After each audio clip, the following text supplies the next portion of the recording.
이 학문 세계에서 인간이 무엇이냐, 이 인간을 설명하는 이 두 가지 중요한 용어가 있습니다.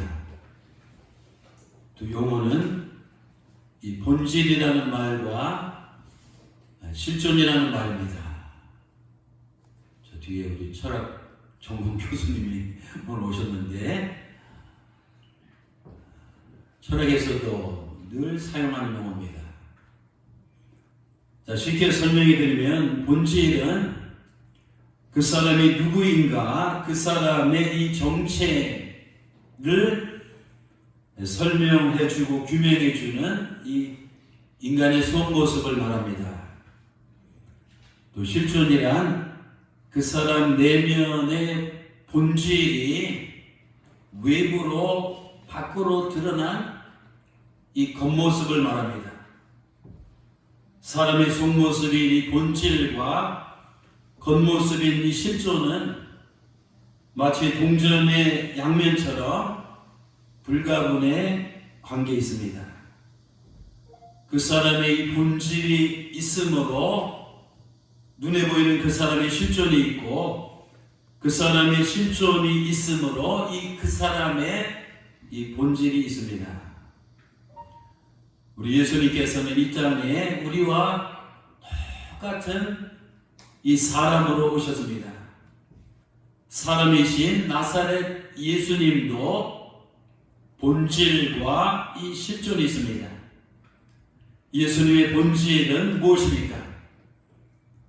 오늘 본문에 베드로가 고백한 대로 주는 그리스도시요 살아계신 하나님의 아들입니다.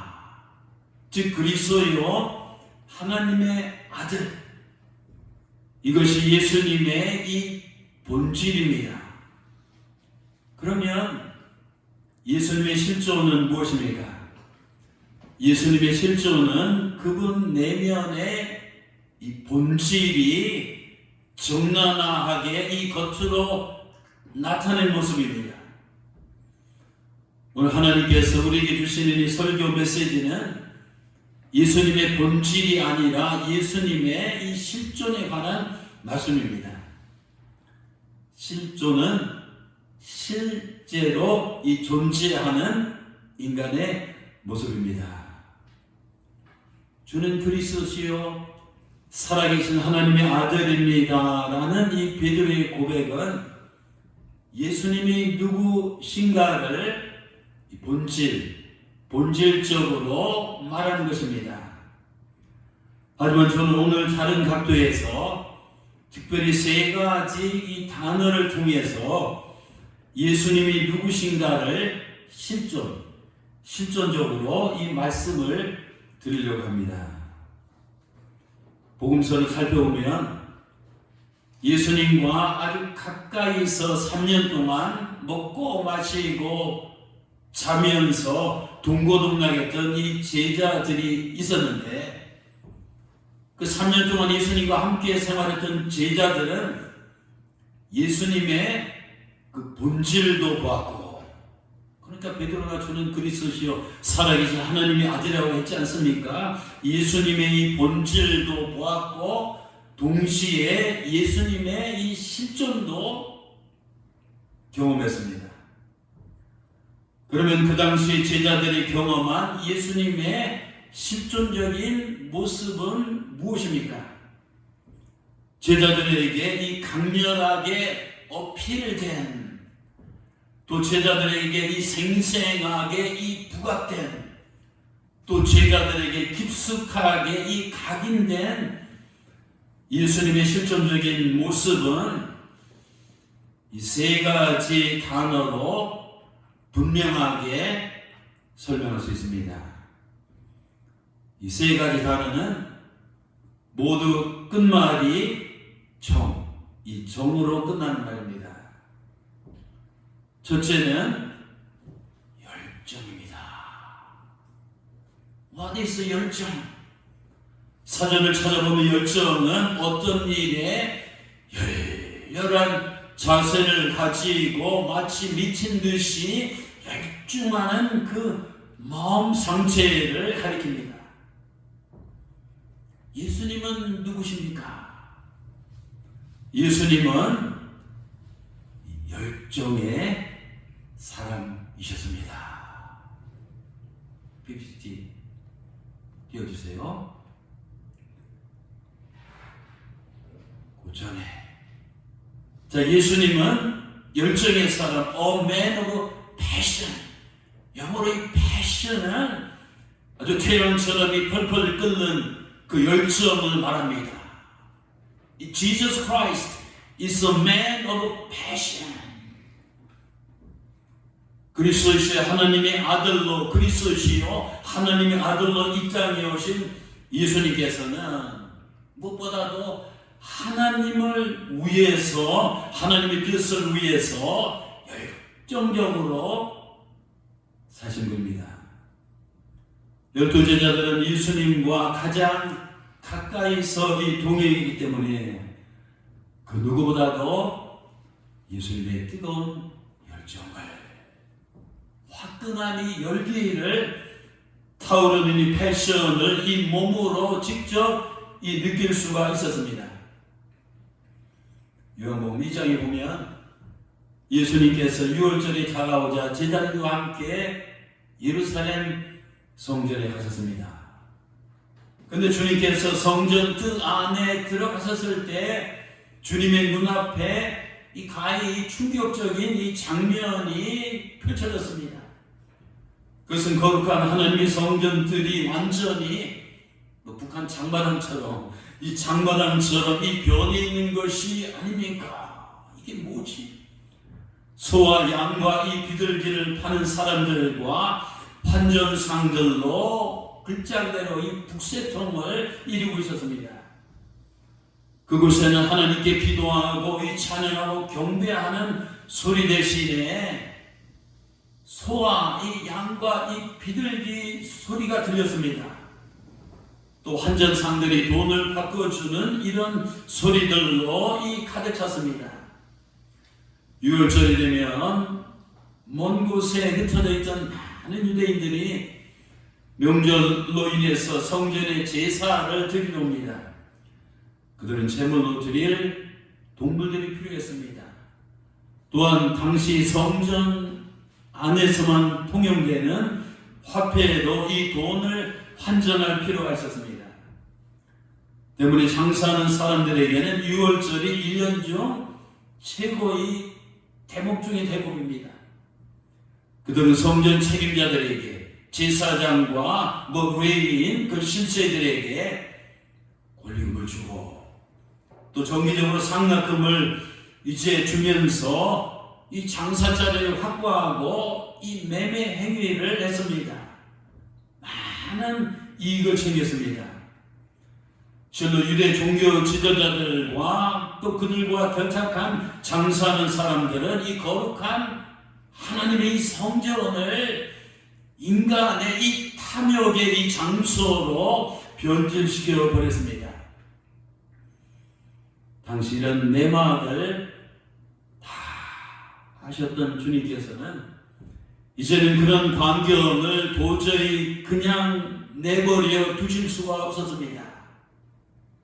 그런 지자들과 함께 성전들에 들어가셨는데 갑자기 돌변하셨습니다. 갑자기 노끈으로 채찍을 즉석에서 만드시고 양이나 소를 성전에서 다 내쫓으셨습니다.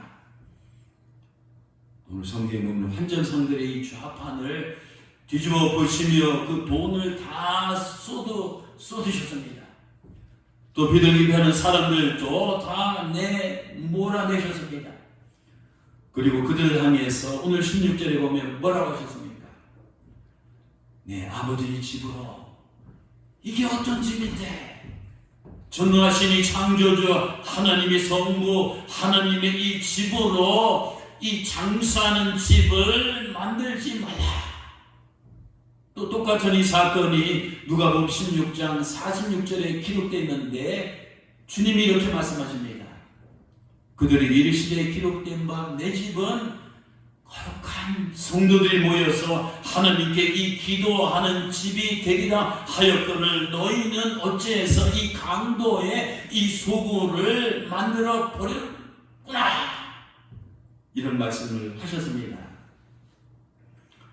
거룩한 분노를 표출하시는 예수님의 모습을 옆에서 지켜본 제자들은 오늘 17절에 보면 주의 전을 사모하는 열심 열정이 나를 삼키리라는 이 시편 69편 9절 말씀이 생각났다고 기도하고 있습니다.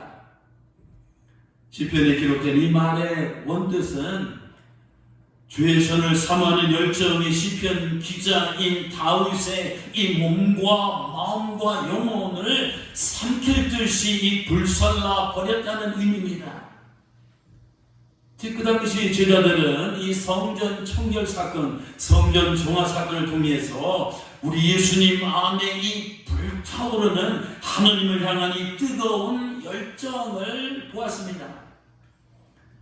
예수님께서 얼마나 가슴 속에 하나님을 향한 열정으로 불타올랐으며 그런 거룩한 이 분노를 표출하며 그런 이 과격한 행동을 하시겠습니까? 오늘 예배 나오신 사랑하는 성도 여러분, 우리는 예수님의 생애를 기록한 이 사복음서를 읽을 때 그저 겉으로 드러난 이 사건만 피상적으로 보아서는 안 됩니다. 대신 우리는 예수님 안에, 그분 내면에 이 강렬하게 불타오르고 있었던 이 하나님을 향한 이 뜨거운 열정의 이 불길을 볼 수 있어야 됩니다. 예수님께서 열정을 쏟아내신 것이 어디 성전 정화 사건 하나뿐이겠습니까? 우리는 복음서의 각 장마다 또 복음서의 각 사건마다 이 각 말씀마다 이 예수님의 입에서 나오는 토시 하나하나마다 그분의 가슴에 이 불타는 식을 줄 모르는 하나님을 향한 이 뜨거운 열정의 열기를 우리가 느껴야 됩니다. 예수님의 공생의 사역은 열정의 산물입니다. 예수님께서는 하나님을 향한 그 열정으로 이 공생애를 시작하셨습니다. 그 열정으로 갈릴리 바다에서 이 제자들을 부르셨습니다. 또 그 열정으로 제자들을 양육하셨습니다. 그 열정으로 제자들을 이 파송하셨습니다. 그 열정으로 이 천국의 복음을 외치셨습니다. 또 그 열정으로 이 기사와 이적을 행하셨습니다. 또 그 열정으로 이 고난을 받으셨습니다. 마지막에는 그 열정으로 십자가에서 피 흘려 죽으시기까지 하셨습니다. 또 열정으로 이 부활하셨습니다. 또 마지막에는 그 열정으로 승천하시면서 이 제자들에게 전도와 이 선교의 사명을 보셨습니다. 예수님 안에는 패션이 열정이라는 이 불이 끊임없이 태양처럼 타오르고 있었습니다.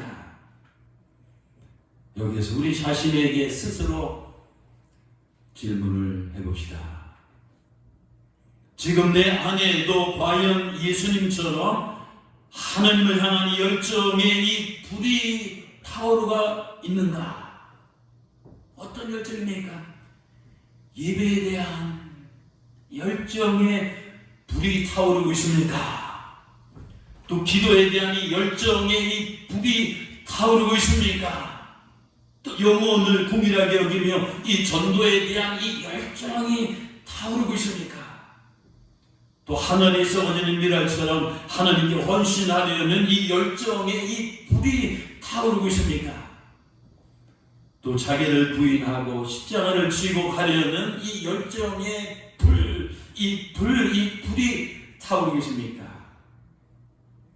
아니면 열정의 불이 미지근하게 식었거나 또 완전히 꺼져 있지는 않습니까?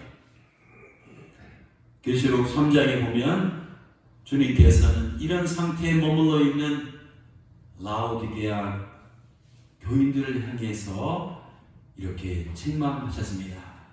내가 보니 내가 내 행위를 하느니 내가 차지도 아니하고 뜨겁지도 아니하더라. 내가 차든지 뜨겁든지 하기를 원하노라. 내가 이같이 미지근하여 뜨겁지도 아니하고 차지도 아니하니 내 입에서 너를 토하여 버리리라. 물론 내가 내 사랑하는 자를 책망하여 징계하노니 그러므로 네가 열심히 내라. 열정을 회복하라. 그렇지 않으면 너는 회개된다. 이 주님께서 밤모섬에서 유배당하고 있는 사도 요한에게 그 당시 이 초대교인들에게 하시는 그 중요한 말씀이 열정이 식었으니까 첫사랑을 회복하고 이 하나님의 뜻을 위해서 이 내 안에 식어진 이 열정을 되살리라고 명령을 하고 계십니다. 그 다음에 두 번째는 냉정입니다. 냉정이 뭐냐면 냉정은 좌로나 우로나 치우치지 않고 이 냉혹하리만큼 차가운 자기 절제와 이 가혹하리만큼 철저한 이 자기 부정을 말합니다. 예수님은 누굽니까? 디스패션은 패션의 반대말. 뜨거움이 아니라 쿨한 거, 차가운 거. 예수님은 냉정의 사람, A man of dispassion, 이 냉정의 이 사람이셨습니다. 그는 자기를 향해서는 이 엄격하게 냉정을 유지하셨습니다. 예수님은 그리스도시요 하나님의 아들이셨지만 이 땅의 귀신들처럼 그저 이 살과 피가 없는 영으로 존재하지 않으셨습니다. 그는 우리와 똑같은 피와 살과 피를 가진 인자, 이 사람으로 사셨습니다. 무슨 뜻입니까? 피와 살을 가진 인간이 당하는 모든 시험과 모든 유혹을 다 받으셨다는 의미입니다. 여러분, 인간은 뭡니까? 인간은 육체와 이 정신과 영혼을 가진 이 존재이기 때문에 살아가면서 육체적인 시험과 정신적인 시험과 영적인 시험을 당하게 됩니다. 마태복음 4장 1절에서 11절에 보면 예수님께서 광야에서 40일 금식하신 후에 마귀에게 3가지 시험을 다 받으셨습니다. 첫 번째 시험은 40일 굶은 예수님을 향해서 마귀가 돌이 떡이 되게 하라. 이것은 육체의 욕망을 극복하는 시험입니다. 두 번째 시험은 마귀가 높은 성전 꼭대기에서 예수님을 뛰어내리게 하겠습니다. 쫙 뛰어내릴 때 사람들이 보고 우와, 주님 굉장하시네요. 이것은 사람들에게 세상 앞에서 자기를 과시하고 인정, 칭찬 받고 싶어하는 이런 정신적인 욕망을 극복하는 시험입니다. 세 번째 시험은 마귀가 자기에게 절하면 이 천하 만국과 영광을 주겠다는 겁니다. 이것은 하나님 외에 다른 우상을 섬기려는 이 영적인 욕망을 극복하는 시험입니다.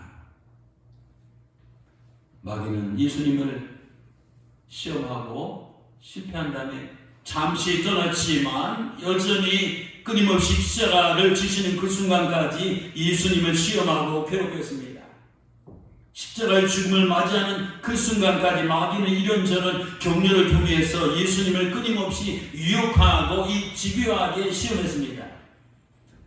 하지만 예수님은 자기 자신에게 이 가혹하리만큼 냉정하셨습니다. 때문에 그는 죄 결단코 이 굴복하거나 악에 눈꼽만치도 이 승복하지 않으셨습니다. 그 같은 예수님을 히브리서 4장 15절에서는 저렇게 표현하고 있습니다. 우리에게 있는 대제사장 예수 그리스도는 우리의 연약함을 동정하지 못하실 리가 아니요. 우리와 같은 사람으로 사시기 때문에 다 공감을 하신다는 겁니다. 그러나 우리 모든 일에 우리 사람과 같이 똑같은 시험과 유혹을 받으신 이로되 죄인은 없으시도다.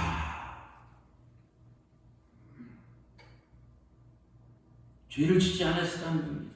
유혹에 넘어가지 않았다는 겁니다. 그 예수님께서는 우리에게도 이 죄에 대해서 가혹하리만큼 냉혹하리만큼 이 냉정하게 이 죄에 대해서 이 대하라고 명령을 하십니다. 마태복음 5장 27절에서 30절입니다. 또 간음하지 말라 하였다는 것을 너희가 들었으나 나는 너희에게 이르노니 음욕을 품고 여자를 이 남자를 보는 자마다 이미 마음에 간음하였느니라. 만일 내 오른 눈이 너로 실족하게 하거든 이 빼어 내버려라.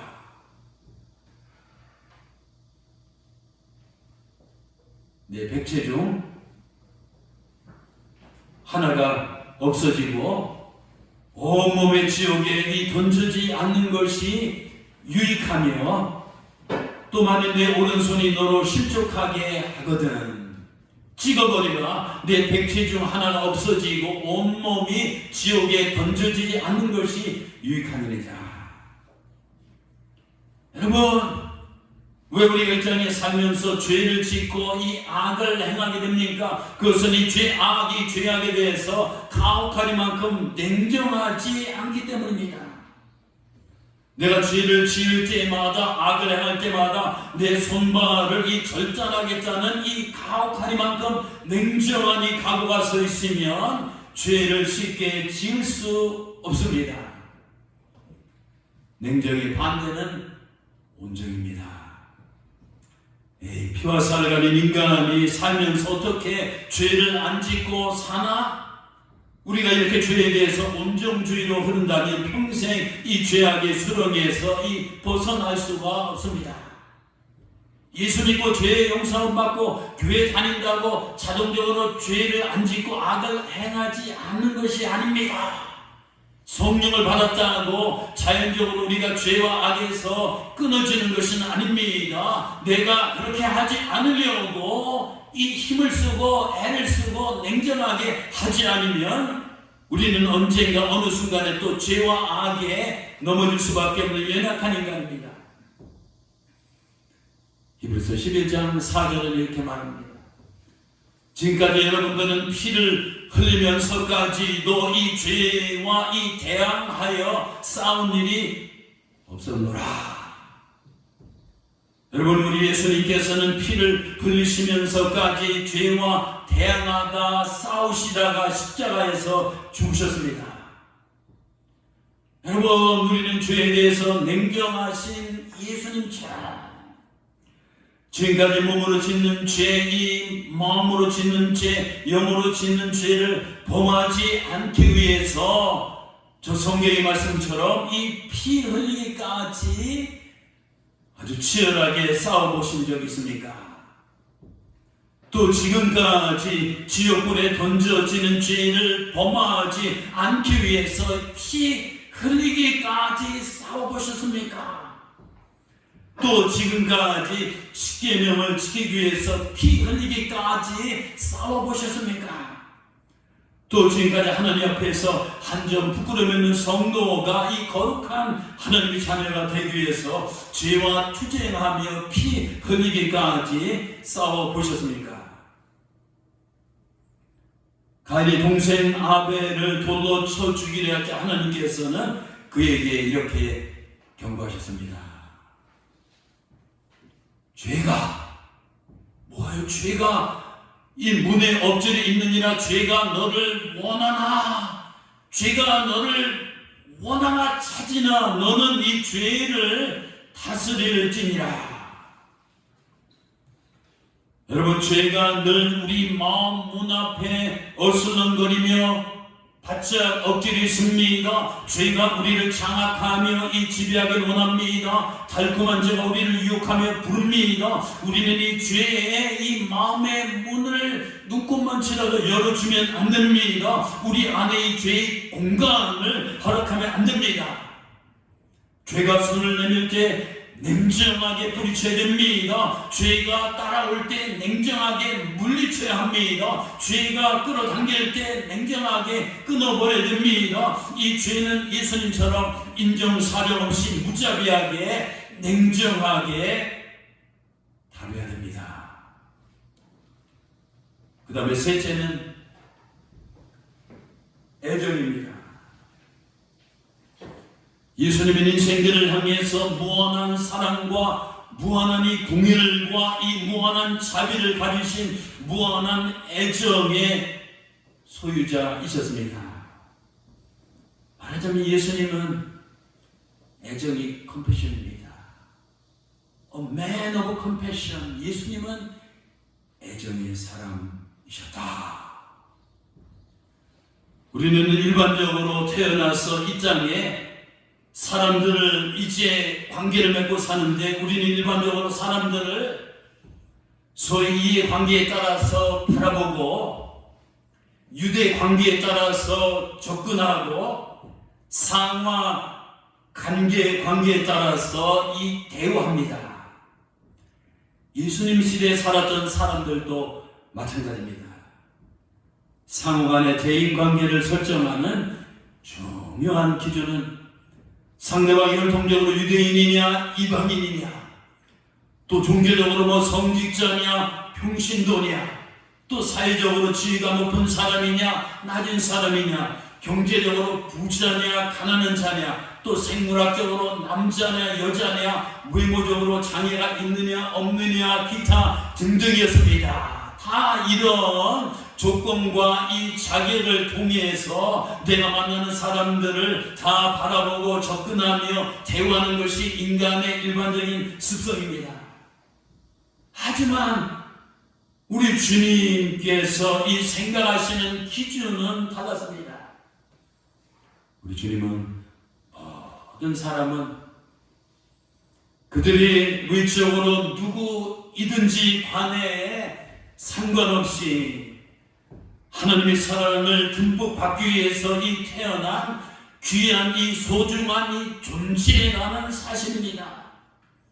예수님께서는 모든 사람들을 그들의 일적인 자격과 조건과 이력서, 포트폴리오, 경력에 관계없이 예수님께서는 모든 사람을 이 긍휼과 이 자비가 넘치는 애정의 눈으로 바라보셨습니다. 요한복음 8장에 보면 예수님께서 성전에 들어가셨을 때 서기관들과 바리새인들이 한 여인을 끌고 머리채를 붙들고 왔습니다. 그들은 예수님을 그 여인을 예수님 앞에 세워놓고 이런 질문을 던졌습니다. 선생이여, 이 여자는 이 가늠하다가 현장에서 잡혔나이다. 모세의 율법에 의하면 이런 여자는, 유대인들의 헌법에 의하면 이런 이 더러운 여자는, 음란한 여자는 돌로 쳐 죽이라고 명령했는데 당신은 어떻게 말하겠습니까? 만일 예수님께서 그 여인에게 이 돌을 던지라 하면, 그래서 그 여인이 죽는다면 예수님은 현행법을 어기는 겁니다. 왜냐하면 당시 로마의 지배 아래 있던 유대인들은 사형 권한이 없기 때문입니다. 그렇다고 돌을 던지지 말라고 하며 살려주면 어떻게 되는 것입니까? 그러면 유대인들에게는 하늘같은 이 모세의 성문법, 이 율법, 하나님의 법을 어기는 겁니다. 진짜 양난에 빠졌습니다. 우리 예수님께서는 유대인들이 이런 계략을 아시고 아무런 말씀도 하지 않으셨습니다. 그리고 땅바닥에 허리를 굽히고 앉으셨습니다. 성경에 보면 유일하게 예수님이 쓰셨다는 기록이 거기 나오는데 손가락으로 뭘 쓰셨습니다. 뭔지는 모르지만 우리가 추정해 보면 사람들 안에 은폐되어 있는 수많은 이 죄악을 음란, 도적, 살인 뭐 이런 죄악을 열거하지 않았나 그렇게 추정이 됩니다. 다 쓰시고 일어나셔서 돌을 들고 씩씩거리며 서 있는 바리새인들과 사두개인들, 율법의 사를 앞에 있는 유대인들을 향해서 이렇게 추상 같은 이 말씀을 하셨습니다. 오케이, 너희 중에 죄 없는 자가 이 먼저 이 돌로 치라. 예수님이 그 말씀, 그 수련 사람들의 이 정곡을 치르는 이 말씀입니다. 그 말씀을 저는 유대인들은 양심의 가책을 느끼고 한 사람 한 사람 그 자리를 다 떠나갔습니다. 예수님께서 그 여인을 향해서 이렇게 말씀하셨습니다. 요한복음 8장 11절입니다. 나도 너를 정죄하지 아니하노니 가서 다시는 이 죄를 범하지 말라. 즉 죄인을 미워하시되 죄인을 사랑하시는 예수님의 마음이 드러났습니다. 여러분, 율법의 사를 잡힌 유대인들은 가늠한 그 여인을 무슨 눈이래요? 이 증오의 눈으로 바라보며 이 정죄와 이 심판의 돌을 던지려 하였습니다. 하지만 이 긍휼하신 예수님께서는 그 여인을 무슨 눈으로? 애정의 눈으로 바라보시며 사랑과 용서의 품으로 안으셨습니다. 증오에 가득 찬 유대인들의 눈에 비친 그 여인은 돌에 맞아 죽을 수밖에 없는 이 죄인이었습니다. 하지만 애정이 넘치는 예수님의 눈에 비친 그 여인은 얼마든지 용서받을 수 있는 존귀한 이 하나님의 자녀입니다. 거기서 목숨이 끊어질 것이 아니라 얼마든지 남은 인생을 행복하게, 소중하게, 멋있게, 아름답게 살아야 할 이 하나님의 이 자녀였습니다. 여러분, 예수님께서는 평생 그런 애정의 이 눈으로 영혼들을 바라보시며 가난이란 돌에 맞아 시들어가는 궁핍한 자들을 소생시켰습니다. 질병이란 돌에 맞아 누워있는 환자들을 치료하셨습니다. 장애라는 이 돌에 맞아 신음하는 이 장애우들을 고쳐주셨습니다. 또 차별이라는 돌에 맞아 힘들어하는 자들을 위로하셨습니다. 또 시련과 역경이라는 짱돌을 맞아서 이 쓰러지는 인생들을 다시 일으켜 세워주셨습니다.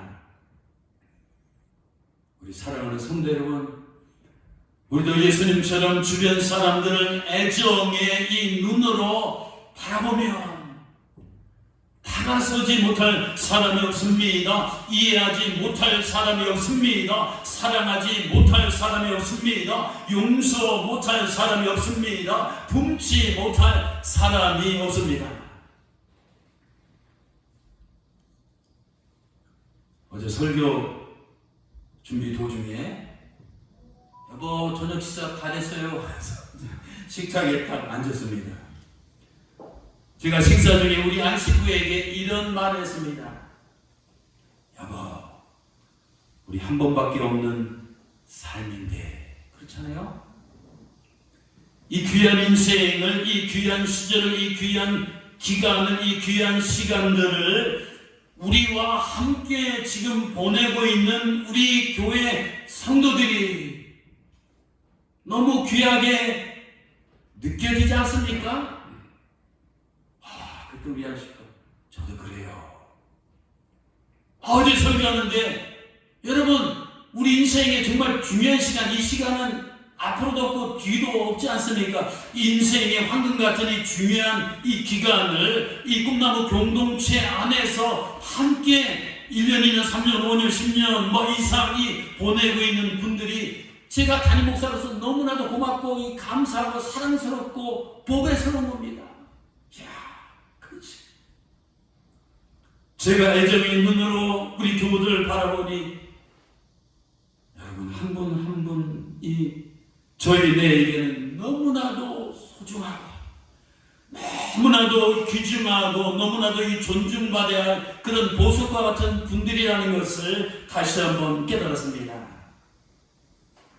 우리 땅에 살면서 예수님처럼 미움과 이 증오의 눈으로 바라보지 말고 긍휼한 이 사랑의 가슴으로 애정의 눈으로 옆에 있는 사람들을 우리가 바라보며 살아가시기 바랍니다. 우리 한번 그런 애정의 눈으로 옆에 있는 분들을 지금 한번 바라보세요.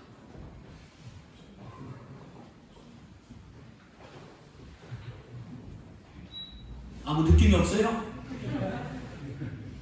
여러분, 애정이 긍휼과 이 사랑의 가슴으로 이 애정의 눈으로 옆에 있는 분, 그것이 남편이든 아내이든 이 자식이든 담임 목사든 사모든 이 전사님이든 장로님이든 권사님이든 교우들이든 이웃사람이든 경비 아저씨든 청소 영역을 담당하시는 분이든 우리가 그런 이 긍휼과 이 사랑의 가슴을 갖고 애정의 눈으로 이 바라보며 내가 사랑할 대상들입니다. 다 내가 이 존중하고 이 존경할 대상들입니다. 다 내가 이 공감할 대상들입니다. 다 내가 동행할 대상들입니다. 다 내가 의지할 대상들입니다. 다 내가 자랑할 대상들입니다. 다 내가 이 동역할 대상들입니다. 다 내가 감사할 대상들입니다. 예수님은 누구십니까? 예수 그리스도는 하나님을 향한 뜨거운 열정과 또 자신을 향한 이 차가운 냉정과 이웃을 향한 이 따뜻한 애정을 가진 정의 사람입니다. 우리도 예수님처럼 뜨거운 열정의 사람, a man of passion, 차가운 이 냉정의 사람, a man of this passion, 따뜻한 애정의 사람, a man of compassion으로 이 변화되시기를 주님의 이름으로 축원합니다. 기도하시겠습니다.